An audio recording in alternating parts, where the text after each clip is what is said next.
Taste the Daily.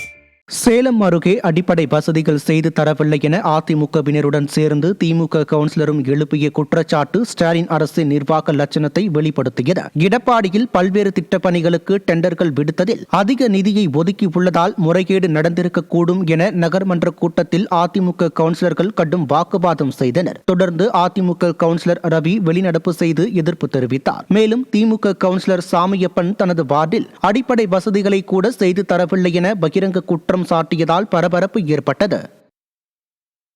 Salem அருகே பேரூராட்சி செயல் அலுவலர் அதிகார துஷ்பிரயோகம் செய்து பல கோடி ரூபாய் ஊழல் செய்துள்ளதாக பகிரங்க குற்றச்சாட்டு எழுந்துள்ளது. காடையாம்பட்டி பேரூராட்சி செயல் அலுவலர் பொற்கொடி பணிமாறுதல் பெற்ற பின்னும் அங்கேயே இருந்து வருவதாகவும் பல கோடி ரூபாய் ஊழல் செய்துள்ளதாகவும் சுய உதவி குழுவில் உள்ள பெண்களை அலுவலர்களின் வீட்டு வேலைக்கு பயன்படுத்தி வருவதாகவும் பகிரங்க குற்றச்சாட்டு எழுந்துள்ளது. இது தொடர்பாக பொதுமக்கள் அதிமுகவினருடன் இணைந்து பேரூராட்சி அலுவலகத்தை முற்றுகையிட்டு ஆர்ப்பாட்டத்தில் ஈடுபட்டனர். அப்பொழுது ஊழல் தொடர்பாக உரிய நடவடிக்கை எடுக்க விடியா திமுக அரசை வலியுறுத்தி கோஷமிட்டனர். பொற்கொடி அம்மா அவர்கள் 2.5 ஆண்டு காலமாக இங்கு பணியாற்றி கொண்டிருக்கிறார். அவர் 2 மாதங்கள் மட்டுமே முறையான மன்ற கூட்டங்களை நடத்தியுள்ளார். 3வது மாதம் நடக்கும் மன்ற கூட்டத்தில் அவர் முறையான மன்ற கூட்டம் நடைபெறவில்லை. ஏன் 2 மாதங்கள் நன்றாக நடத்தினீர்கள், 3வது மாதம் தவறாக இருக்கிறது, உங்களுடைய வரவு செலவுகளை காட்டுங்கள், கணக்கு கேட்டு என்று கேட்டோம்.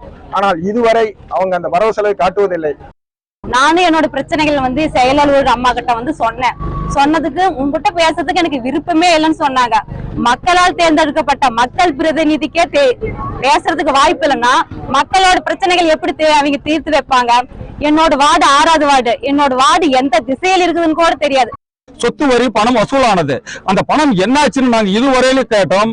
இதுவரை எங்களுக்கு பதில் இல்லை. அதனால் செயல் அலுவலர் மாதம் சுமார் 20 லட்சம் ரூபாய்க்கு மேலே கையாடல் செய்கிறார்கள். அதனால் மாவட்ட தலைவருக்கு நாங்கள் பத்திரிகையாளர் முன்னிலையில் நாங்கள் தெரிவுபடுத்துவது என்னவென்றால், ஏற்கனவே விஜிலன்ஸ் மூலியமா மினிட் நோட்டை எடுத்து சென்று விட்டார்கள். இன்னை வரை அதற்கு பதில் என்னன்னு தெரியவில்லை. மதுரை மாவட்ட ஆட்சியர் அலுவலகத்தில் விண்ணப்பங்களை மாற்றுத்திறனாளிகளுக்கான சக்கர நாற்காலிகளில் வைத்து எடுத்துச் சென்ற சம்பவம் மக்களிடையே அதிருப்தியை ஏற்படுத்தியுள்ளது. வரும் ஜூலை 15ஆம் தேதி முதல் திறனற்ற திமுக ஸ்டாலினின் விளம்பர திட்டம் ஒன்று தொடங்கி வைக்கப்பட உள்ளது. மதுரை மாவட்ட ஆட்சியர் அலுவலகத்தில் அதற்கான விண்ணப்பங்களை மாற்றுத்திறனாளிகளுக்கான சக்கர நாற்காலிகளில் வைத்து பணியாளர்கள் எடுத்துச் சென்றனர். இதனால் மாவட்ட ஆட்சியர் அலுவலகத்திற்கு வந்த மாற்றுத்திறனாளிகள் சக்கர நாற்காலிகள் இல்லாததால் கடும் அவதியடைந்தனர்.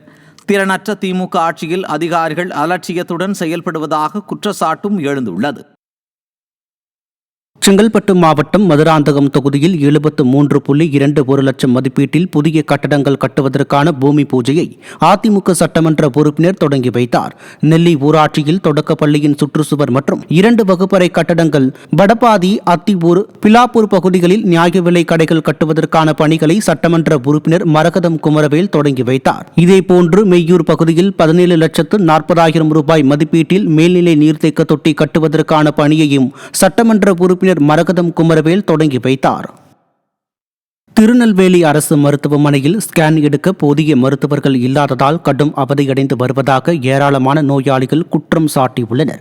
மருத்துவமனையில் உள்ள 2 ஸ்கேன் எடுக்கும் இயந்திரங்களில் ஒன்றில் ஸ்கேன் எடுக்க மருத்துவரும் செவிலியரும் இல்லாததால் ஸ்கேன் எடுக்க வரும் நோயாளிகள் நீண்ட நேரம் காத்திருந்து அவதிக்குள்ளாவதாக வேதனை தெரிவித்துள்ளனர். தமிழகத்தில் கடந்த 4 ஆண்டுகளில் அரசு மருத்துவமனைகளின் நிலை நாளுக்கு நாள் மோசமடைந்துள்ள நிலையில் விளம்பர பிரியர் மாசு இதனை கண்டு கொள்வதில்லை என மக்கள் குற்றம் சாட்டியுள்ளனர்.